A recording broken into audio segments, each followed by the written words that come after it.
토픽의 6번째 유형을 복습하는 시간입니다. 3번째 자료입니다. 다음 문제입니다. 먼저 어려운 단어의 뜻을 살펴봅시다. 점자, 손가락으로 더듬어 읽도록 만든 문자, 제조사, 원료를 가공하여 물건을 만드는 회사, 시각장애인, 눈에 이상이 생겨 앞을 보기 어려운 사람, 통일된 규정, 서로 다른 것들을 하나의 규칙으로 정함, 의약품, 병을 낫게 하는데 쓰는 약품, 관계기관, 서로 관련을 맺은 기구나 조직. 이제 주요 내용에 표시하면서 예문을 읽어봅시다. 점자 표기의 위치, 방식 등이 제조사나 제품별로 달라 시각 장애인들이 불편과 혼란을 겪고 있다.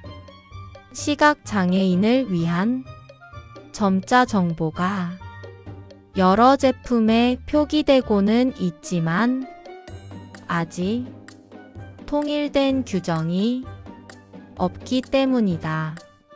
현재는 의약품에 한해서만 표기 규정이 정해져 있다.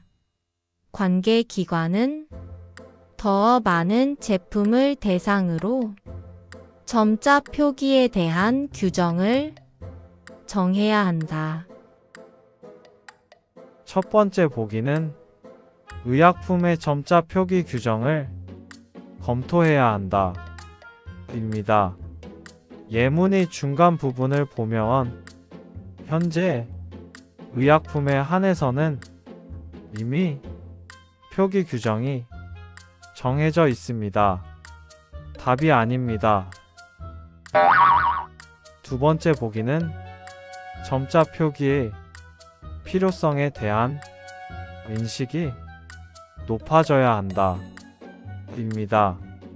예문에서는 점자 표기 자체가 필요하다는 것이 아니라 점자 표기의 위치나 방식에 대해 통일된 규정이 필요하다고 설명하고 있습니다. 답이 아닙니다. 세 번째 보기는 제품에 잘못 표기된 점자 정보가 없는지 조사해야 한다. 입니다. 예문 어디에도 잘못 표기된 것에 대한 설명이 없습니다. 답이 아닙니다. 마지막 보기는 다양한 제품에 적용할 점자 표기 규정이 마련되어야 한다. 입니다. 예문에서 다루고 있는 내용입니다. 이게 정답입니다. 다음 문제입니다. 먼저 어려운 단어의 뜻을 살펴봅시다. 길들이기, 동물이 야생성을 잃게 만드는 일, 친화력, 다른 생명체와 친하게 어울리는 능력, 호모사피엔스, 네안데르탈인, 생존 전략, 생명체가 살아남기 위한 방법과 계획, 가설, 증명되지 않은 이론, 포용, 남을 넓은 마음으로 감싸주거나 받아들임. 이제 주요 내용에 표시하면서 예문을 읽어봅시다. 자기 길들이기는 동물이 스스로 공격성을 억제하고 친화력을 높이는 방향으로 진화하는 현상을 말한다. 호모 사피엔스도 이것을 생존 전략으로 삼았다는 가설이 있다. 네안데르탈인은 호모 사피엔스보다 체격도 좋고 뇌의 용량도 컸지만 살아남지 못했다. 반면 호모 사피엔스는 서로를 포용하고 보호하는 친화력을 무기로 살아남았다. 높은 친화력으로 더 큰 집단을 형성함으로써 외부의 공격과 환경 변화에 대응한 것이다. 첫 번째 보기는 자기 길들이기는 인간이 가진 고유한 특성이다. 입니다. 첫 문장을 보면 자기 길들이기는 동물이 가진 특성입니다. 그런데 두 번째 문장에서 인간을 뜻하는 호모 사피엔스는 자기 길들이기 특성을 가졌다는 설명은 가설이라고 합니다. 아직 증명된 것이 아닙니다. 따라서 답이 아닙니다. 두 번째 보기는 자기 길들이기는 네안데르탈인이 생존 전략이었다. 입니다. 예문을 보면 자기 길들이기는 호모 사피엔스의 생존 전략입니다. 네안데르탈인은 살아남지 못했다고 설명돼 있으니까요. 네안데르탈인은 자기 길들이기를 생존 전략으로 사용하지 않았다는 뜻입니다. 답이 아닙니다.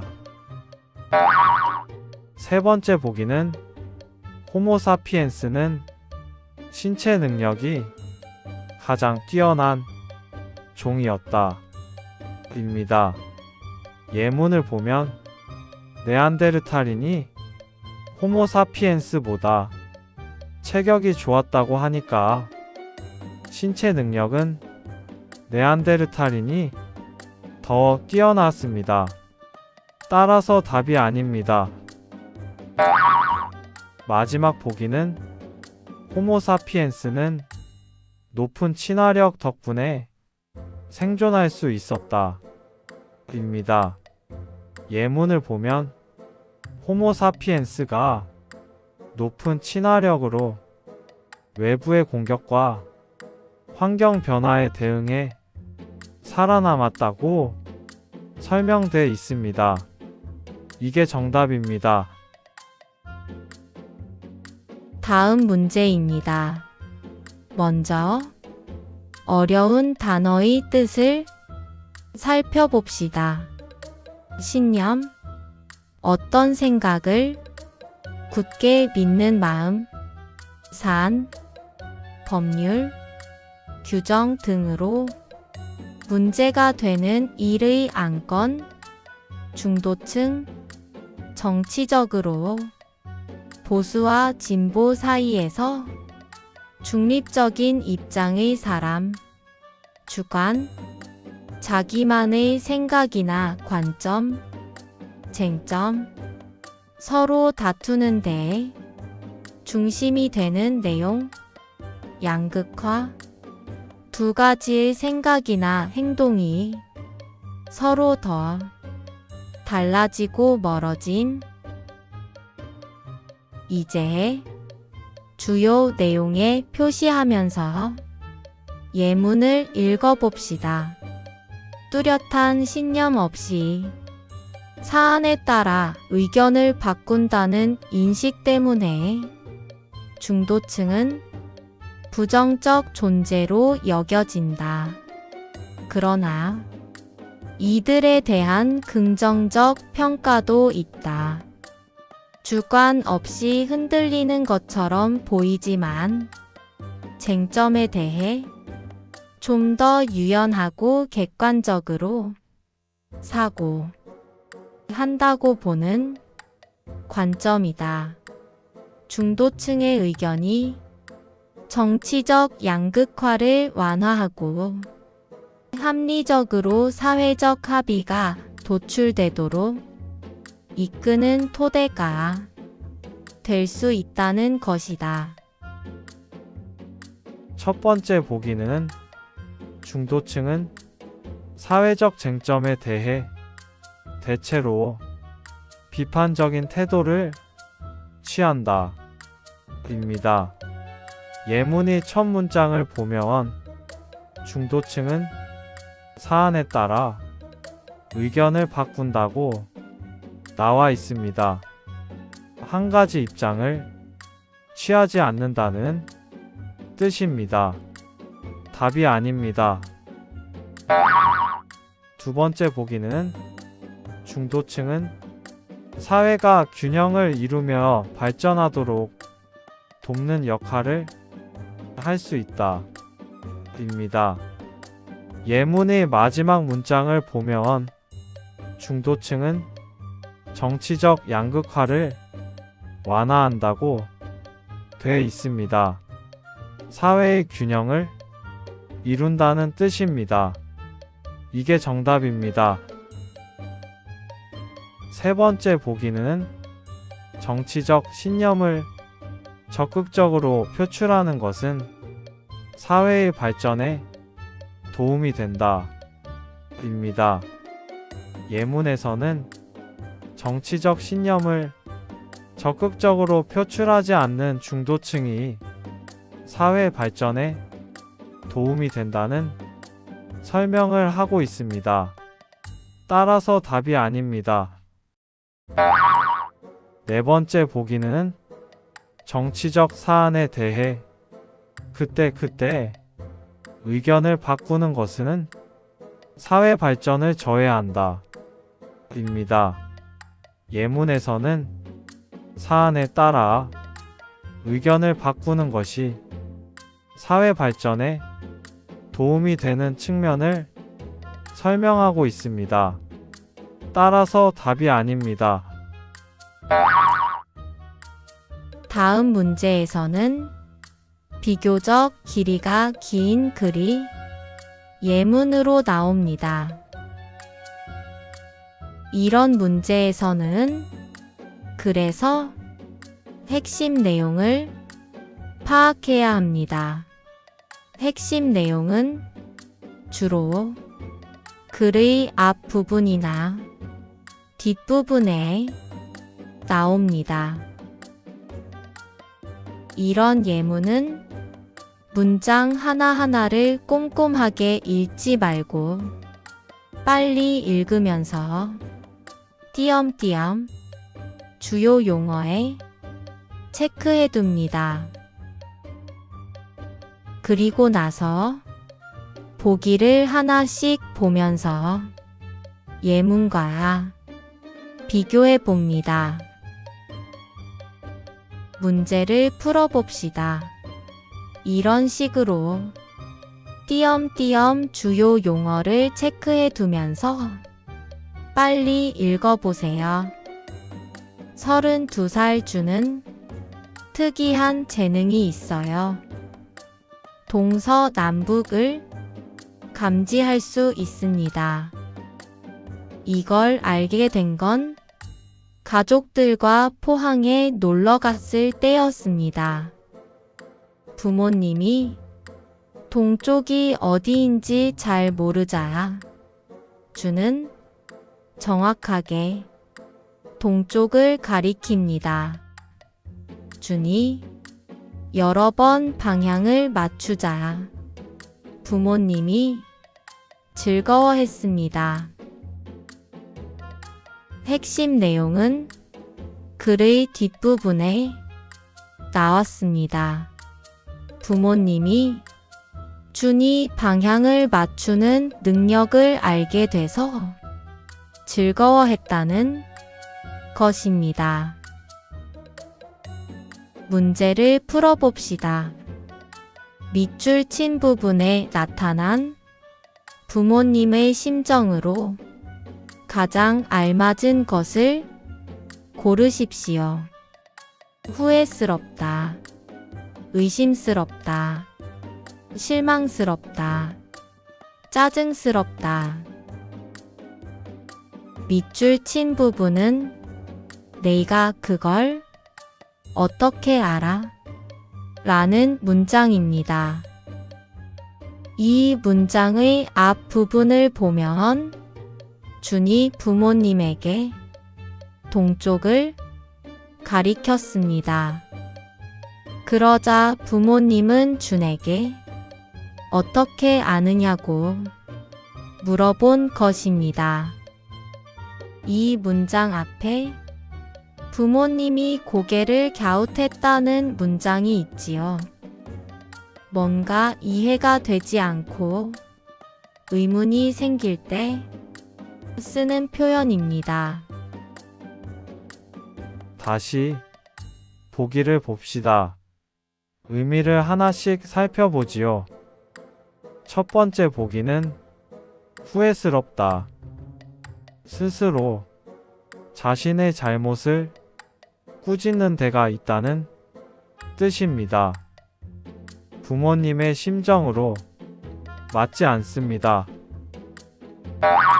두 번째 보기는 의심스럽다. 불확실하여 믿지 못할 때가 있다는 뜻입니다. 이게 정답입니다. 세 번째 보기는 실망스럽다. 희망을 잃거나 마음이 상한 데가 있다는 뜻입니다. 답이 아닙니다. 네 번째 보기는 짜증스럽다. 귀찮고 성가셔서 싫다는 뜻입니다. 역시 답이 아닙니다. 이어서 다음 문제입니다.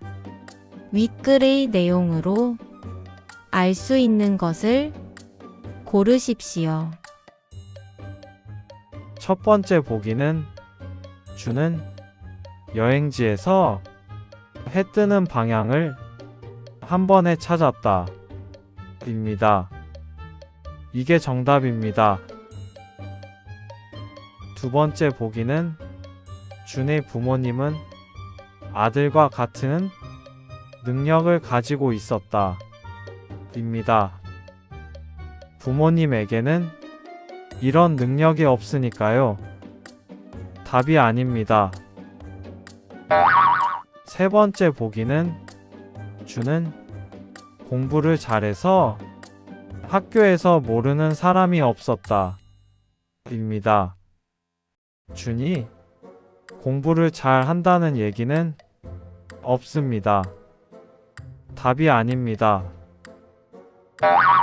네 번째 보기는 준의 부모님은 아들의 재능을 발견한 후 걱정하기 시작했다. 입니다.